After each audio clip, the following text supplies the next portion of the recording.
In the previous video, we explored some polygonal modeling tools and techniques, and we're going to continue also in this video. We're going to see some curvy parts that we can add and creating objects that are also a little bit more curvy.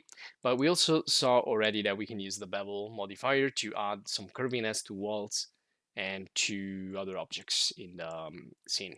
So I'm gonna continue here. I'm gonna start in the center, and I'm gonna add a simple box just to show you a quick tip that I suggest you can use when doing modeling and rendering in the 3D software, and not only in Blender but any software. So let's assume we need to create a simple shelf, like a bookshelf. So I'm gonna go and in edit mode, and I need to make this a little bit smaller, so I can do it with this.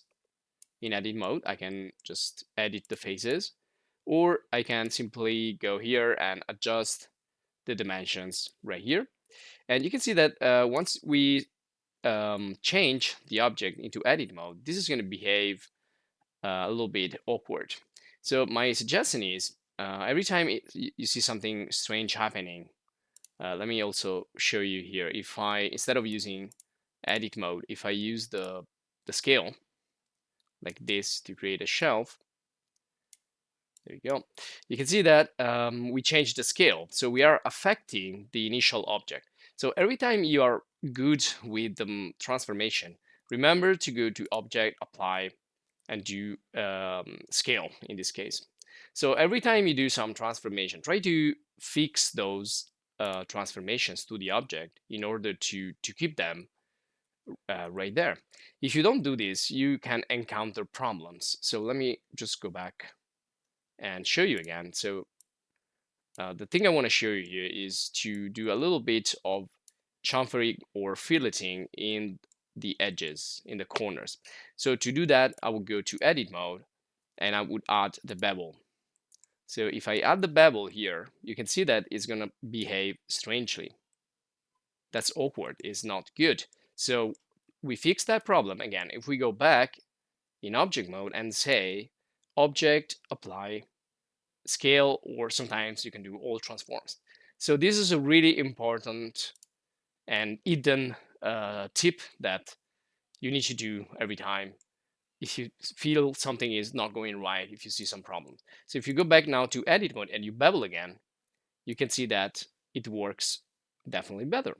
So by chamfering a little bit the corners or the edges here of your model, this is going to be better when you do a render.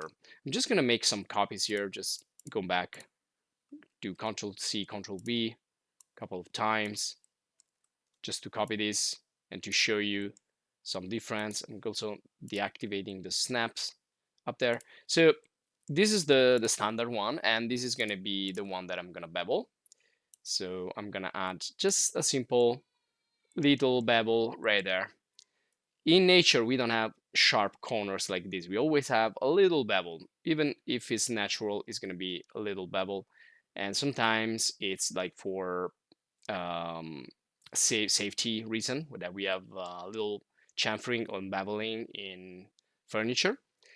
And the other option is to, well, also use, instead of like a straight cut like this, we can add some roundness. So the first thing we can do to add some roundness to our objects is to increase the segments here in the bevel and create something more rounded.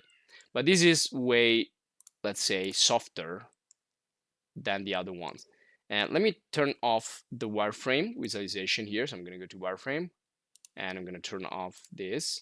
Okay, you can already tell there is an enormous difference when we visualize this tree. You can see that first one looks more fake than the second and the third, and these two are basically having almost the same effect, but this one here, it's lighter than this. This will be heavier because it has more segments in the beveling. But if you want something more soft, you need to add more segments to the bevel. And we can also run a little render, but we need a light to be closer here. So I'm gonna just put the light closer to this area. I'm gonna run a quick render just to show you that also in the render, you will tell the difference, especially if you are pretty close, they will look different. Just a slight difference, but sometimes it will make the difference. And use cycles instead of EV because it's a little bit more accurate. Now, there are some render engines out there that will add a little automatic roundness to the corners, and that will make things a little bit more realistic.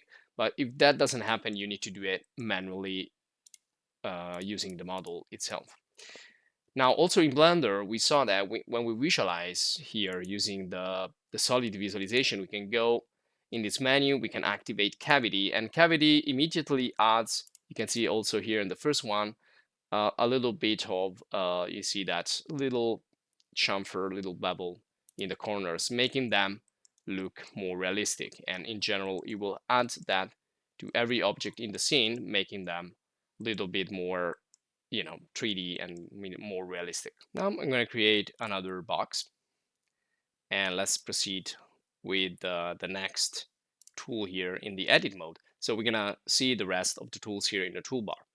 We already saw some of these, like we saw the extrusions, but we're also gonna make more examples. We saw insert, we saw the loop cut, and let's create a loop cut. So when we create a loop cut like this, we can either offset the loop cut like this, and let me do something a little bit different actually to show you this a little bit better. So I'm gonna take the edge here, I'm gonna push it up so I can create a slope. And when I create a slope and I loop cut this in the middle like this, and then I move it, you can see that it's gonna deform that shape in this way. If I create more cuts like offset, it's not gonna change the shape. And also if I use down here the slide edge or edge slide.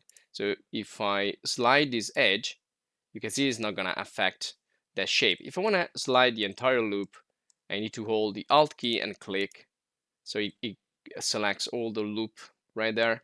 And then if I slide, you can see it's not gonna affect the shape. So that's a pretty important difference between sliding and just simply moving. You can see it's gonna deform it a little bit. And that's another important one. And also we can vertex slide. So we can slide a vertex. So you need to do here a vertex selection, select a vertex and just slide it. But if you only have one, you can see that's gonna, of course, deform the shape. So if I, again, loop cut here in the middle, you can see that now it cuts differently. It's kind of, it's not straight cut. So if I wanna slide that vertex right there, I can also move it. In this case, it will not change anything because this is a straight line. So let me cut also this and just move this. So if you move it, it's gonna affect the shape. If you do vertex slide, you can see it's gonna move, but it's not gonna affect. It's gonna snap to that line. It's not gonna affect the overall geometry. Now down here, also this one is pretty simple. It's called rip, and if you rip, it's gonna like open the geometry, kind of detaching the two vertices here. When you have this situation, this is not gonna be a solid. It's gonna be like an open poly surface. So you always need to fix these type of problems if you wanna print. And the quickest way to do is to select both vertices, right click and go to merge vertices. You can merge them to the center, or you can also merge them by using at first or at last, depending which one you selected first and last is going to merge into that point right there. Or you can also do by distance, meaning that let's select, for example, more vertices here.